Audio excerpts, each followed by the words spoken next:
শ্যামলবাবুর দুই মেয়ে ছিল, তৃষা এবং অনন্যা।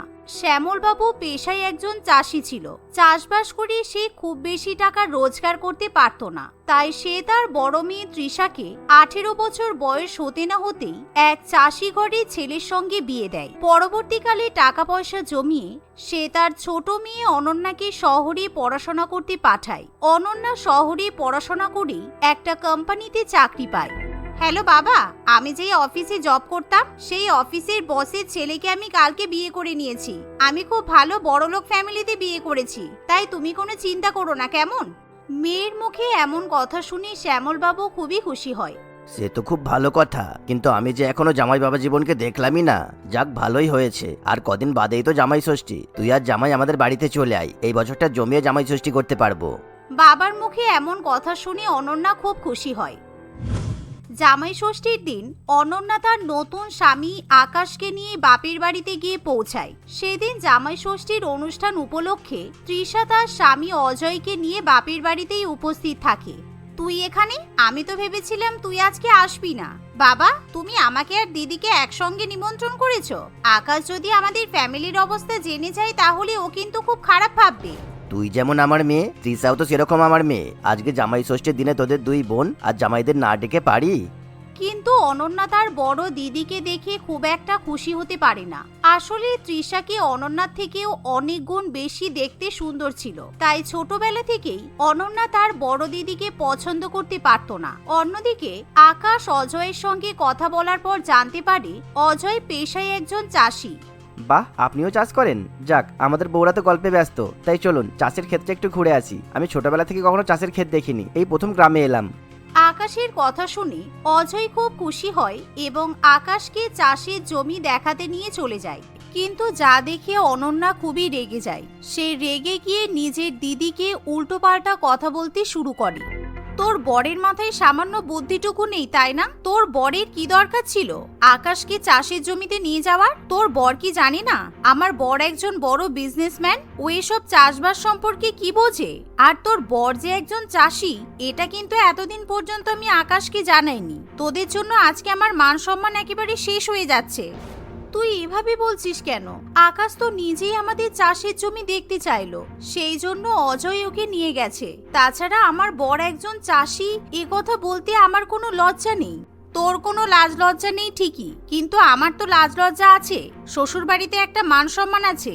আমার অনেক বড় এক বিজনেস ফ্যামিলিতে বিয়ে হয়েছে, তাই আমি তোদের মতো চাষি পরিবারের লোকেদের সঙ্গে মোটেই আমার পরিবারের কোনো রকম যোগাযোগ রাখতে চাই না। তুই দয়া করে তোর বরকে বলে দিবি যেন আমার বরের সঙ্গে বেশি ভাব না পাতায়। একজন চাষি আর একজন বিজনেসম্যানের ক্লাস সম্পূর্ণ আলাদা, বুঝলি? একজন চাষি মানুষ কখনোই কোনো বিজনেসম্যানের বন্ধু হতে পারে না। এইভাবে অনন্যা তার দিদিকে ভীষণই অকথ্য ভাষায় অপমান করে, যার ফলে তৃষার খুবই খারাপ লাগে। অন্যদিকে আকাশ অজয়ের চাষের জমিটা ঘুরে ঘুরে দেখতে থাকে। সেই চাষের জমি দেখার পর আকাশের খুবই ভালো লেগে যায়। তোমার চাষের ক্ষেত্রে খুব সুন্দর হয়েছে দেখছি, তুমি আমাকে তোমার ফোন নাম্বারটা দিয়ে দাও। অজয়ের কথা শুনে আকাশ তখনই অজয়কে তার ফোন নাম্বার দিয়ে দেয়। আসলে আমি সুপার মার্কেট থেকে তো সবজি কিনি, আর ওখানকার কেমিক্যাল দেওয়া সবজি ফল আমার একটুও ভালো লাগে না। তার থেকে গ্রাম থেকে যে ফসল হয় তাতে তো কোনো ভেজালও থাকে না, সোজা জমি থেকে উঠে বাজারে পৌঁছাই। তাই আমি যদি এখান থেকে টাটকা সবজি কিনতে পারতাম খুব ভালো হতো। তোমাদের বাড়ি তো বেশি দূর না, তোমরা চাইলেই সপ্তাহে 3 দিন এখানে আসতে পারো। গ্রাম থেকে বোঝাই করে সবজি নিয়ে চলে যাবে, আমরা তোমাকে অনেক কম দামে সবজি দিয়ে দেবো। অজয়ের কথা শুনে আকাশ ঠিক করে সে এবার থেকে গ্রামে এসে প্রত্যেক সপ্তাহে সবজি কিনে নিয়ে যাবে। কিছুক্ষণ পর অজয় এবং আকাশ দুজনই আবার শ্বশুর বাড়িতে ফিরে যায়। খাওয়া দাওয়া করার পর অনন্যা বাপের বাড়ি থেকে ফিরে যাওয়ার সময় বাবার হাতে 50,000 টাকা দিয়ে বলে, বাবা, তুমি একটু বাড়িটা সারিয়ে নিও। এখানে থাকতে গিয়ে আমার কেমন যেন দম বন্ধ হয়ে আসছিল। তার সঙ্গে একটা এসিও লাগিয়ে নিও। এই ছোট্ট ঘুপচি ঘরে এতগুলো মানুষ একসঙ্গে থাকা যায় নাকি? মেয়ের মুখে এমন কথা শুনে শ্যামলবাবুর একটু খারাপ লাগে, তাই সে কিছুতেই সেই টাকাটা নিতে চায় না। কিন্তু অনন্যা জোর করে তার বাবার হাতে টাকাটা দিয়ে সেখান থেকে চলে যায়। কয়েকদিন পর আকাশ অজয়কে ফোন করে বলে, জামাইবাবু, আমি আজকে আপনার ওখানে যাচ্ছি। আপনার চাষের জমি থেকে সবজি সব আনিয়ে রাখুন, সবগুলো আমি নিয়ে আসবো। আমি 1 ঘন্টার মধ্যেই আপনার বাড়ি পৌঁছে যাব। আকাশের কথা শুনে অজয় তখনই চাষের জমি থেকে নানান রকম সবজি এবং ফলমূল তুলে নিয়ে আসে। কিন্তু 2-3 ঘন্টা কেটে যাওয়ার পরও আকাশ কিছুতেই অজয়ের বাড়িতে গিয়ে পৌঁছাতে পারে না, কারণ অনন্যা কিছুতেই আকাশকে অজয়ের বাড়িতে নিয়ে যেতে চায় না। তোমার কি মাথা খারাপ হলো নাকি? তুমি এখন গাড়ির তেল ভরিয়ে কষ্ট করে গ্রামে গিয়ে সবজি নিয়ে আসবে? কি দরকার আছে? তাছাড়া 2 ঘন্টার মধ্যে তোমার একটা বিজনেস মিটিংও আছে। এতদিন সুপারমার্কেট থেকে সবজি ফল খেয়ে তোমার হচ্ছিল না, যে এখন তুমি হঠাৎ করে গ্রামের টাটকা ফল সবজি খাবে বলছো? অন্যদিকে অনেকক্ষণ অপেক্ষা করার পরও আকাশ যেহেতু অজয়ের বাড়িতে গিয়ে পৌঁছায় না, তাই অজয় তৃষাকে বলে, তৃষা, তুমি একটা কাজ করো, তুমি আকাশের বাড়িতেই সবজিগুলো পৌঁছে দিয়ে এসো। আকাশ আমাকে সবজি তুলে রাখতে বলেছিল, হয়তো ও কোনো কাজে ব্যস্ত হয়ে গেছে, তাই আসতে পারলো না। অজয়ের কথা শুনে তৃষা তার বাবার কাছ থেকে তখনই অনন্যার বাড়ির ঠিকানা জেনে নেয়। কয়েক ঘন্টা পর তৃষা আকাশের অফিস বিল্ডিং এর সামনে গিয়ে উপস্থিত হয়, কিন্তু তার হাতে বড় বড় সবজির ব্যাগপত্র দেখে সিকিউরিটি গার্ডেরা কিছুতেই তৃষাকে আকাশের অফিস বিল্ডিং এ ঢুকতে দেয় না। ঠিক এমন সময় অনন্যা সেই অফিস থেকে বাইরে বেরিয়ে আসে। সে যখন তার দিদিকে সেখানে দেখতে পায়, তখন সে ভীষণই রেগে যায়। তুই এখানে কি করতে এসেছিস? তোকে এখানকার ঠিকানাই বা কে দিল? নিশ্চয়ই বাবা দিয়েছে। উফ, আমি কি মরতে যে সেদিন বাপের বাড়িতে গেলাম, তোকে যেন কোনোদিনও আমি এখানে আসতে না দেখি বলে দিলাম। এসব তুই কি বলছিস বোন? আমি তো তোকে আমাদের ক্ষেতের ফসল দিতে এসেছি। আকাশ টাটকা সবজি খেতে খুব পছন্দ করে, তাই ভাবলাম এই সবজিগুলো তোর বাড়িতে দিয়ে আসি। আজকে আকাশ অজয়কে ফোন করেছিল। শোন, আমরা তোদের মতো ওই মাটি মাখানো কাদা মাখানো সবজি খাই না। আমরা সুপারমার্কেট থেকে কেনা বিদেশি শাকসবজি খাই। এসব পাতি শাকসবজি এনে আমাদের সঙ্গে সম্পর্ক ভালো করার নাটক করিস না, ঠিক আছে? চলে যা এখান থেকে। এই শুনে তৃষা বাধ্য হয়ে আবার গ্রামে ফিরে যায়। দেখতে দেখতে এভাবেই কিছুদিন কাটে। আকাশ এখন নিজের ব্যবসার কাজে ব্যস্ত হয়ে পড়ে। এরই মধ্যে হঠাৎই একদিন শ্যামলবাবু তৃষাকে ফোন করে বলে, তৃষা, তুই তাড়াতাড়ি বাড়িতে চলে আয়, তোর মায়ের ভীষণ শরীর খারাপ। আমার তো কদিন আগে জমিতে চাষ করতে গিয়ে কাস্তেতে পা কেটে গেছে, তাই আমি তোর মাকে নিয়ে হসপিটালে যেতে পারছি না। বাবার কথা শুনে তৃষা তখনই বাড়িতে গিয়ে উপস্থিত হয়। তৃষা তখনই তার মাকে হাসপাতালে ভর্তি করার ব্যবস্থা করে। ডাক্তারবাবু সবিতা দেবীর চেক আপ করার পর জানায়, পেশেন্টের বুকে একটা টিউমার হয়েছে, এক্ষুনি অপারেশন করতে হবে, তা না হলে পেশেন্টকে বাঁচানো অসম্ভব। আপনারা এখনই 80,000 টাকা রিসেপশনে জমা করে দিন, তা না হলে অপারেশন শুরু করাও যাবে না। ডাক্তারবাবুর কথা শুনে শ্যামলবাবু এবং তৃষা দুজনেই খুবই ভয় পেয়ে যায়। এমন সময় শ্যামলবাবু অনন্যার দিয়ে যাওয়া 50,000 টাকা তৃষার হাতে দেয়। কিন্তু বাবা, শুধু 50,000 টাকাই তো হবে না, এখনো 30,000 টাকা লাগবে। এখন আমরা কি করব? আমার কাছে তো 10,000 টাকাও হবে না। তুই এক কাজ কর, তোর ছোট বোনের শ্বশুর বাড়িতে অনেক বড় লোক, 30,000 টাকা দিয়ে তোর কোনো অসুবিধা হবে না। তুই বরং তোর ছোট বোনের শ্বশুর বাড়ি থেকে 30,000 টাকা চেয়ে নিয়ে আয়, আমি পরে সব টাকা শোধ করে দেবো। এমন কথা শুনে তৃষা বড্ড বিপদে পড়ে, কারণ তৃষা খুব ভালো করেই জানে অনন্যার বাড়িতে গেলে তাকে আবার হয়তো অপমানিত হতে হবে। কিন্তু তৃষার কাছে অন্য কোনো উপায় থাকে না। তৃষা অনন্যাকে বারবার ফোন করার চেষ্টা করে, কিন্তু অনন্যা কিছুতেই ফোন ধরে না। শেষ পর্যন্ত অনন্যা বিরক্ত হয়ে তৃষাকে কল ব্যাক করে বলে, আমাকে এতবার ফোন করছিস কেন? কি সমস্যা বলতো তোদের কি বলেছি না আমি একটা বড় বিজনেস ফ্যামিলিতে বিয়ে করেছি? আমি এখন সারাক্ষণ ব্যবসার কাজেই ব্যস্ত থাকি। তোদের মতো অঢেল সময় আমাদের নেই। আসলে আমাদের খুব তাড়াতাড়ি 30,000 টাকা দরকার ছিল, মায়ের শরীরটা খুব খারাপ। অনন্যা তৃষার কথা শেষ হওয়ার আগেই বলে, ও বাবার হাতে যে 50,000 টাকা দিয়ে এসেছি, অমনি তোরা সাপের 5 পা দেখে ফেলেছিস, তাই না? আমাকে টাকার জন্য ফোন করতে হলো? মায়ের যখন শরীর খারাপ, তুই বড় মেয়ে হিসেবে মাকে টাকা জোগাড় করে দে, আমাকে ফোন করে কি হবে? এই বলে অনন্যা ফোন কেটে দেয়, যার ফলে তৃষা এবং তার বাবা খুবই বিপদে পড়ে। এমন সময় অজয় সমস্ত কিছু জানার পর বলে, মায়ের অপারেশনের জন্য তো খুব তাড়াতাড়ি টাকা দরকার, এত টাকা তো আমাদের কাছে নেই। এক কাজ করি, আমার দুটো জমির মধ্যে একটা জমি বিক্রি করে দিই, তাহলে 1 লাখ টাকা অন্তত পাওয়া যাবে। সেখান থেকে 80,000 টাকা দিয়ে মায়ের চিকিৎসা করাবো, আর অনন্যার 50,000 টাকাও ফেরত দিয়ে দেবো। অজয়ের কথা শুনে শ্যামলবাবু ভীষণই লজ্জায় পড়ে। নানা জামাই বাবা, তোমার শাশুড়ির চিকিৎসার জন্য তুমি কেন জমি বিক্রি করবে? তোমার তো ওই জমিটাই সম্বল, তোমাকে জমি বিক্রি করতে হবে না। অনন্যা নিশ্চয়ই কোনো কাজে ব্যস্ত আছে, তা না হলে ঠিকই আমার ফোন ধরতো। অজয় কি করবে কিছুই বুঝে উঠতে পারে না। অনেক ভাবনা চিন্তা করার পর অজয় আকাশকে ফোন করে বলে, হ্যালো আকাশ, আমার একটু সাহায্যের দরকার ছিল। তুমি আমাকে খুব তাড়াতাড়ি একটা জমি বিক্রি করার ব্যবস্থা করে দিতে পারবে? আমার একটা খুব ভালো জমি আছে, 1 লাখ টাকায় বিক্রি করার ব্যবস্থা করে দিতে হবে, করো না প্লিজ। এমন কথা শুনে আকাশ ভীষণই অবাক হয়। সে কি জামাইবাবু, হঠাৎ করে জমি বিক্রি করবেন? আপনাদের কোথাও সমস্যা হয়েছে নাকি? আমাকে বলুন না কি ব্যাপার। কেউ তো এমনিতেই হঠাৎ করে জমি বিক্রি করে না। সে থাক, তুমি আমাকে দয়া করে একটা খদ্দের খুঁজে দাও, আমার খুব তাড়াতাড়ি 1 লক্ষ টাকা দরকার আছে। অজয় কিছুতেই আকাশকে সত্যি কথাটা বলতে চায় না, কিন্তু আকাশ খুব জোরাজুরি করলে অজয় শেষ পর্যন্ত তার শাশুড়ি মায়ের শারীরিক অসুস্থতার কথা জানায়। তাই তখনই আকাশ 1 লক্ষ টাকা অজয়ের অ্যাকাউন্টে ট্রান্সফার করে দেয়। আরে তুমি আমাকে কিছু না জিজ্ঞাসা করে ওদেরকে টাকা দিতে গেলে কেন? ওদের শুধু টাকা নেওয়ার ধান্দা। আসলে সেদিন আসার সময় আমি বাবার হাতে কিছু টাকা দিয়েছিলাম, ওই টাকাগুলো দেখে ওদের লোভ বেড়ে গেছে।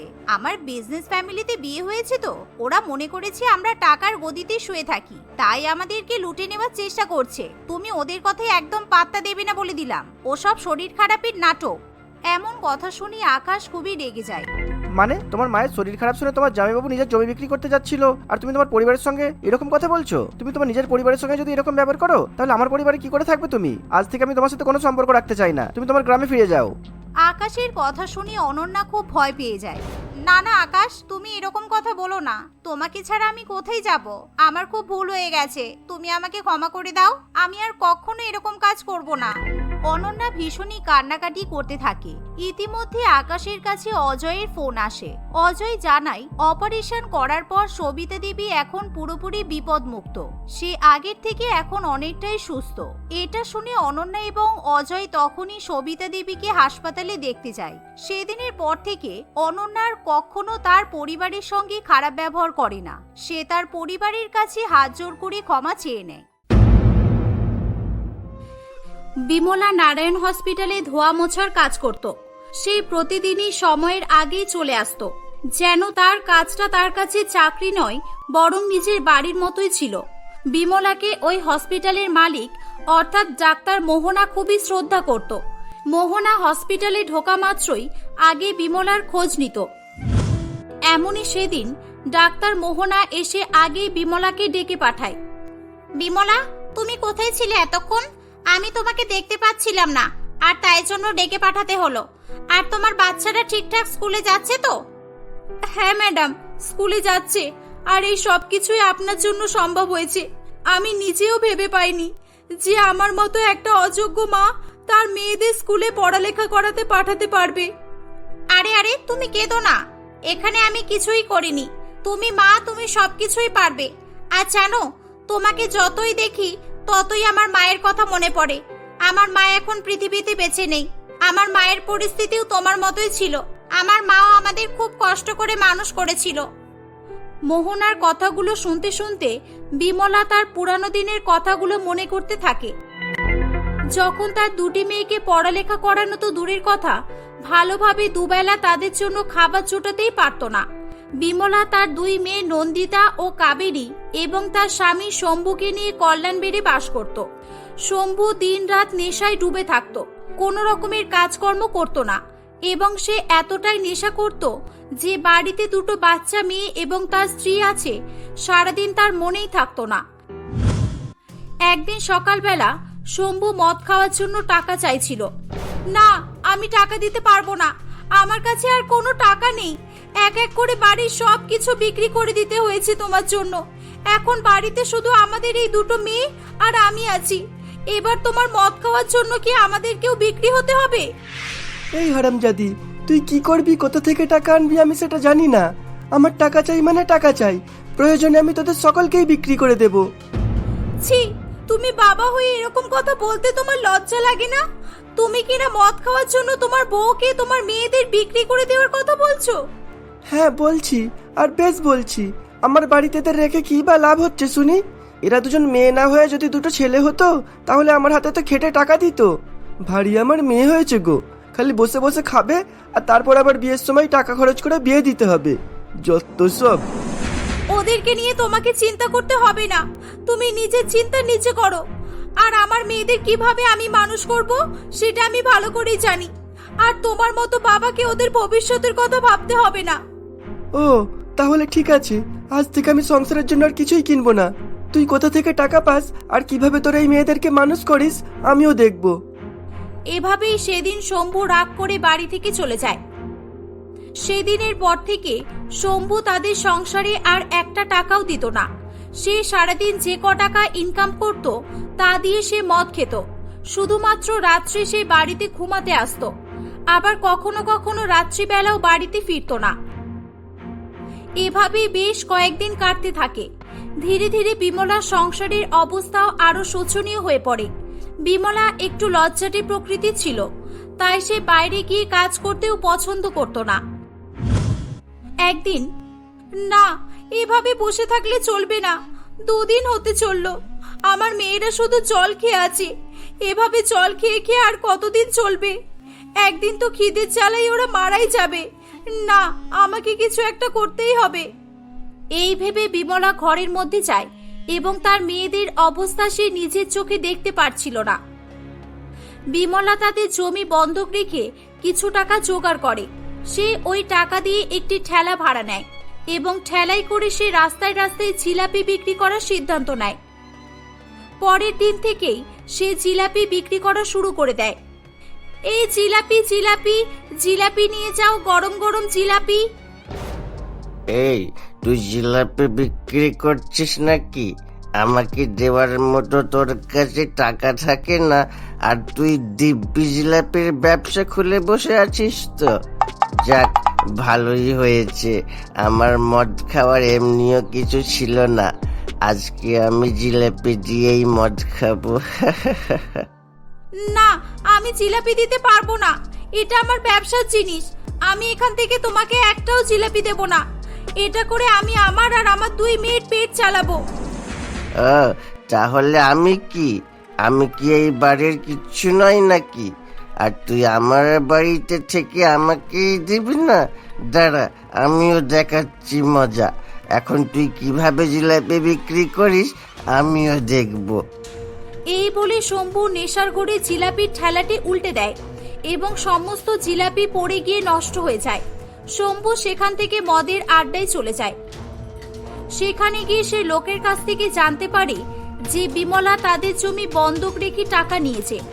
এটা শুনে সে অনেক বেশি রেগে যায়।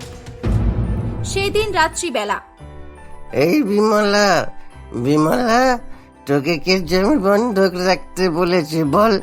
জমিটা কি তোর বাবার নাকি? আর তুই আমার জমি বন্ধক রেখে এদেরকে খাওয়াবি, যাদের দিয়ে আমি কখনোই কোনো লাভ পাবো না? যা করেছি ঠিক করেছি। যা করেছি আমি আমার 2 মেয়েকে বাঁচানোর জন্য করেছি।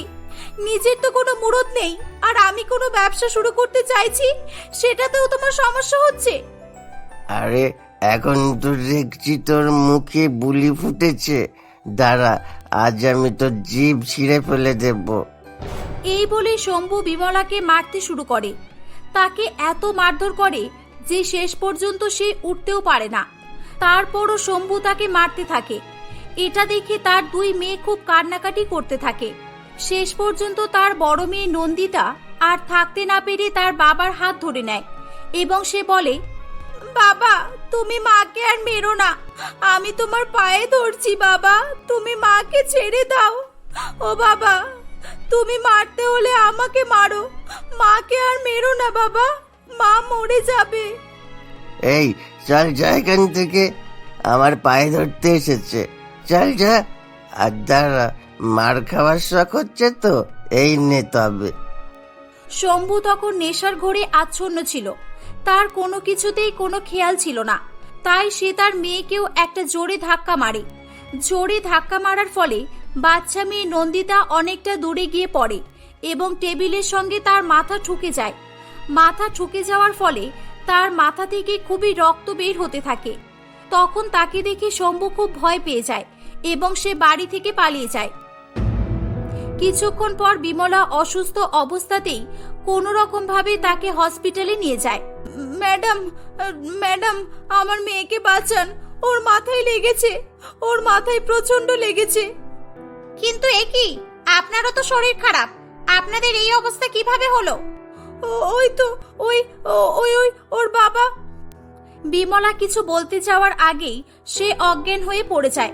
মোহনা ম্যাডাম তাদের দুজনকে হসপিটালে অ্যাডমিট করে এবং তাদের চিকিৎসার ব্যবস্থা করে দেয়। বেশ কিছুক্ষণ পর বিমলার জ্ঞান ফিরে আসে। আমার মেয়ে কেমন আছে ডাক্তার ম্যাডাম? আমার মেয়ে কেমন আছে? হ্যাঁ, তোমার মেয়ে সুস্থ আছে, আর আশা করি ওই ওষুধগুলো খেলে কিছুদিনের মধ্যেই তোমার মেয়ে এবং তুমি দুজনেই সুস্থ হয়ে উঠবে। কি ওষুধ? কিন্তু ম্যাডাম, আমার কাছে তো কোনো টাকা নেই, আমি এখন ওষুধগুলো কিভাবে কিনবো? তাহলে কি আমার মেয়ে ঠিক হবে না? আরে আরে, কেঁদো না তুমি। আর কি হয়েছে আমাকে বলো, আমি যদি তোমাকে কিছু সাহায্য করতে পারি। বিমলা মোহনা ম্যাডামকে তার সমস্ত ঘটনা বলতে থাকে। সবকিছু শোনার পর মোহনার তার প্রতি খুব মায়া হয়। থাক, তোমাকে কোনো টাকা দিতে হবে না, আমি তোমার সব টাকা দিয়ে দেব। আর তোমার এত সমস্যা যখন, তাহলে তুমি আমাদের এখানেই কাজ করতে পারো, আর এতে তুমি তোমার মেয়েদের নিয়ে ভালোভাবেই থাকতে পারবে। আর হ্যাঁ, এই নাও কিছু টাকা, এটা দিয়ে তুমি তোমার মেয়েদেরকে স্কুলে ভর্তি করে দেবে। আপনাকে অনেক ধন্যবাদ ম্যাডাম, আমাকে এত সাহায্য করার জন্য। আপনি সত্যি আমার কাছে ঈশ্বরের দূত হয়ে এসেছেন। আমি আপনার ঋণ কখনোই শোধ করতে পারবো না। আমি ওদের মা হয়েও এতদিনে কিচ্ছু করতে পারিনি, যেটা আজকে আপনি করলেন। আরে ঋণ টিন কিছুই না, শুধু মেয়েদেরকে ভালোভাবে লেখাপড়া শেখাও আর ওদের বড় মানুষ তৈরি করো, যেভাবে আমার মা আমাদেরকে তৈরি করেছেন। আমি শুধু এটাই চাই। মোহনা সেদিন এভাবেই বিমলার সাহায্য করেছিল, আর সেদিন থেকেই বিমলার মোহনার প্রতি শ্রদ্ধা আরো বেড়ে যায়। কিন্তু তখনও শম্ভুর জ্বালাতন কমছিল না। সে তখনও নেশা করা ছাড়তে পারে না, আর সে এখনো প্রতিদিন বাড়িতে এসে মদের টাকার জন্য ঝামেলা করত। আর আজকে তাই বিমলা শম্ভুর বাড়ি ছেড়ে চলে এসেছিল। ম্যাডাম, আমার আর একটা উপকার করতে হবে আপনাকে। আজকে আমি আমার মেয়েদেরকে নিয়ে ওই অত্যাচারীকে ছেড়ে চলে এসেছি। এখন আপনাকে একটা থাকার জায়গা খুঁজে দিতে হবে, যেখানে থেকে আমি আমার দুই মেয়ের ভবিষ্যৎ করতে চাই। এটা শোনার পর মোহনা উঠে দাঁড়িয়ে বলে, হ্যাঁ, আমি তোমাকে নিশ্চয়ই সাহায্য করব।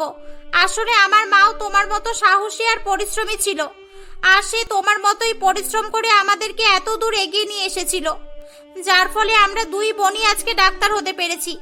আমি চাই আমাদের দুই বোনের মতো তোমার মেয়েরাও অনেক বড় হোক। এই বলে মোহনা তার জীবনের ঘটনা বলতে থাকে। আসলে তাদের জীবনেও একই ঘটনা ঘটেছিল। তার বাবাও একজন মাতাল ছিল, আর তারাও এভাবেই কষ্টের সঙ্গেই মানুষ হয়েছে। মোহনা বিমলাকে নিজের বাড়িতে রাখার কথা জানায়। এটা শুনে বিমলাও খুব খুশি হয়। সে আর কোনো দিকে না তাকিয়ে তার মেয়ের ভবিষ্যৎকে লক্ষ্য করে এগিয়ে যেতে থাকে।